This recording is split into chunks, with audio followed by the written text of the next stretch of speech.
अस्सलाम वालेकुम एवरीवन। तो कैसे हैं आप सभी। और अल्हम्दुलिल्लाह आज का दिन भी बहुत अच्छा था। हमारी पूरी 30 डेज की सीरीज देखने के लिए हमारे चैनल को जरूर सब्सक्राइब करना। वैसे मैंने सारे पार्सल्स अपने रात में ही पैक कर लिए थे। सारे पार्सल्स पर नेक्स्ट डे लेबल लग जाते हैं। तो यहाँ पर हम हो चुके हैं पूरे तैयार। अब हम जाएंगे किचन में। यहाँ पर अम्मी ने ऑलरेडी सारी चीजें कर ली थी। एक साइड हमारा बन रहा था कीमा आलू और पकौड़ियों की तैयारी हो चुकी थी। चने भी उबल चुके थे क्योंकि चने बहुत अच्छे लगते हैं। और आज रमजान का पहला जुमा भी था। अल्हम्दुलिल्लाह से बहुत अच्छा दिन गया। बस अल्लाह पाक हमें सारे रोजे रखने की तौफीक दे, हिम्मत दे, ताकत दे। जो लोग बीमार हैं अल्लाह पाक उन सबको सेहत दे।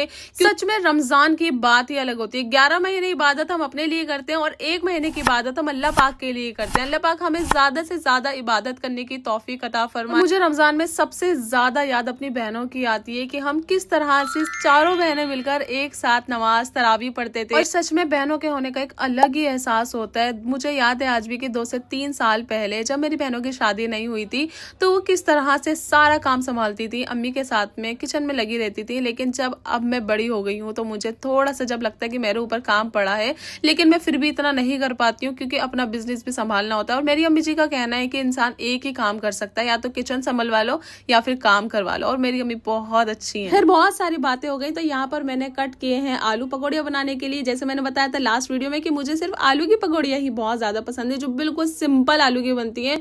मुझे सिर्फ वही टेस्टी लगती है। मैं सबको प्याज की, पालक की, सारी चीजों की पसंद है, लेकिन मुझे इतनी ज्यादा नहीं पसंद है। तो मैं यहाँ पे कट कर रही हूँ हरा धनिया, हरी मिर्च, टमाटर, प्याज। और जोहर के बाद तो टाइम इतनी तेजी से जाता है कि एक साथ सारे ही काम करने और हमें उन लोगों का भी बहुत ज्यादा ध्यान रखना चाहिए जो लोग रोजे रखते हैं लेकिन रोजा खोलने के लिए उनके पास कुछ भी नहीं होता। और अल्हम्दुलिल्लाह से मेरी अम्मी रोज निकाल रही, रोज मतलब 2 ही दिन हुए लेकिन अम्मी ने दोनों दिन निकाला है।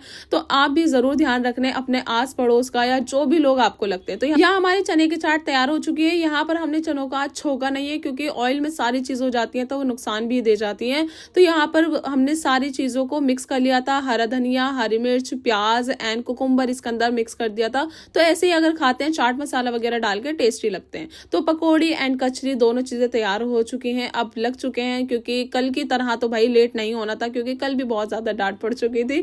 यहाँ पर हमने सारी चीजों को अल्हम्दुलिल्लाह से तैयार कर लिया था। और रोजे की बरकत से पता भी नहीं चलता, अल्लाह पाक इतना अता कर देता है। बस अल्लाह पाक का शुक्र हमेशा अता करते रहना चाहिए। और उसके बाद में ना घर पे मामा की बेटी आई अपनी बिल्ली को लेकर, उसकी नजर उतरवानी थी क्योंकि वो बहुत ज्यादा बीमार थी। उसको देखकर मेरा मौजा बहुत ज्यादा पागल हो चुका था लिटरली। उसके बाद हमने चाय पी क्योंकि रोजे के बाद में चाय तो बहुत ज्यादा मैंडेटरी होती है। Thanks for watching. मिलते हैं नेक्स्ट व्लॉग में। जब तक के लिए अल्लाह हाफिज, ख्याल रखिए।